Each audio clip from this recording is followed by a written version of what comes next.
നിക്കാശാനെ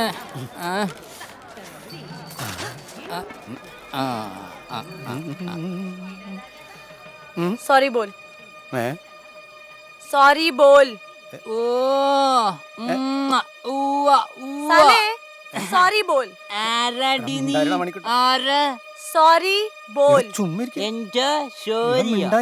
sorry बोल ആശാനെ ഇവള് പറഞ്ഞിട്ടാ നമ്മടുത്ത് വന്നിട്ടാ सॉरी बोल ആശാനെ എന്റെ കൈ ധരിക്കണുണ്ടാ सॉरी बोल നീ എന്തൊരു പെടക്കലാടി പെടക്കണത് ഞാൻ കാല് പിടിക്കാടാ ദേവിയെ. ആശാനെ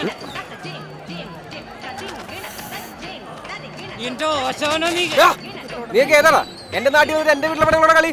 നിന്റെ നാടോ അച്ഛനെ കൈ ധരിക്കല്ലേ കൊടുക്കട്ടെ തീർന്നടാ, നീയൊക്കെ തീർന്നടാ. തീർന്നോ? ഇവൻ എന്നെ കൊച്ചിന്റെ വണ്ടി എടുത്തു പോകുന്നു. ഇവൻ എന്നെ കാണി. എന്താ ഇനിയും വേണോ?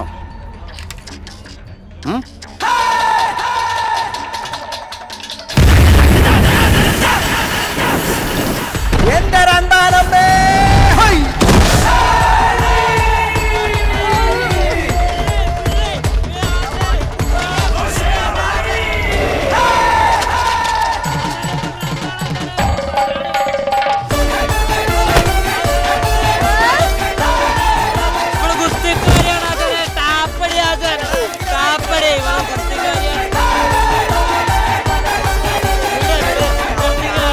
പൊന്നുമക്കളെ നേടി ടാപ്പ് ടാപ്പ് ടാപ്പ്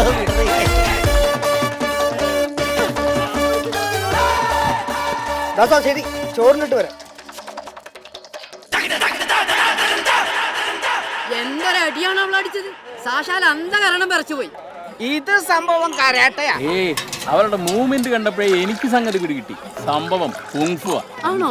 എന്നാലേ ഇത് ഗുംഫും കരാട്ടി ഒന്നുമല്ല, ഇത് ഗുസ്തിയാ. സാക്ഷാൽ ഗാട്ടാ ഗുസ്തി. ഗുസ്തിയാ? പെണ്ണുങ്ങളാ ഗുസ്തി പിടിച്ചാൽ ആണുങ്ങളെ ഇങ്ങനെയൊക്കെ കൈകാര്യം ചെയ്യാൻ പറ്റുമോ? വത്സേട്ടൻ രാത്രി കള്ളും കുടിച്ചു വന്നാ എന്നും അടിയാ. നിന്നോടൊക്കെ പണ്ടേ പറഞ്ഞതല്ലേ ആ ക്യാപ്റ്റന്റെ അക്കാരെ പോയിട്ട് കുറച്ച് അടിയും തടയൊക്കെ പഠിക്കാൻ. എന്റെ വിജയേട്ട അവൾ ഇവിടെ അടുത്താണ് പഠിക്കാൻ വന്നൊന്നല്ല. വീട്ടിൽ കല്യാണം ഉറപ്പിച്ചപ്പോൾ അവൾക്ക് വേറെ വഴി ഉണ്ടായിരുന്നില്ല. എടാ, പഞ്ചാബിൽ നിന്ന് കേരളത്തിലോട്ട് മാത്രം വഴിയുള്ളൂ. ഇവിടെ ഉള്ള ഫയൽവാന്മാർ കാരണം മുണ്ടഴിച്ചു വെച്ചിരിക്കുക. ഇനി പഞ്ചാബി ഫയൽവാനി കൂടി വന്നിട്ട് വേണം ഷട്ടി കൂടി വരാൻ. വിജയേട്ട വിജയേട്ട ഒരു 4-5 ദിവസം, അത് കഴിഞ്ഞ് അവളവിടെ 4-5 ദിവസവും? നീ ഒരൊറ്റ ദിവസം പോലും അവളെ ഇവിടെ നിർത്തരുത് എന്നല്ലേ കള്ളങ്ങൾ അവള് പറഞ്ഞത്? അവളാണോ കള്ളം പറഞ്ഞത്? ഞാൻ പറഞ്ഞില്ല, നീ പറഞ്ഞു. അവളെ എങ്ങനെ നീ പറയുന്ന പോലെ പെട്ടെന്ന് തിരിച്ചേക്കാനൊന്നും പറ്റത്തില്ല. എന്താ ഇങ്ങോട്ട് വന്ന ട്രെയിൻ അങ്ങോട്ട് പോകത്തില്ല? എടി, തിരിച്ചു എന്നാൽ അവളുടെ ബന്ധുക്കൾ അവളെ ഉപദ്രവിക്കും. നിനക്ക് ഉത്തരേന്ത്യക്കാരുടെ സ്വഭാവം അറിയാത്തോണ്ടാ. അഭിമാനത്തിന്റെ പേര് കൊല്ലാൻ പോലും മടിക്കാത്ത. കല്യാണത്തിന് നിന്ന് ബന്ധുക്കളുടെ മുഖത്ത് കരിവാരി തേച്ചവളെ പിന്നെ എന്തോ ഉമ്മ വെക്കണോ? തുമ്മലിന് മരുന്ന് വാങ്ങണം.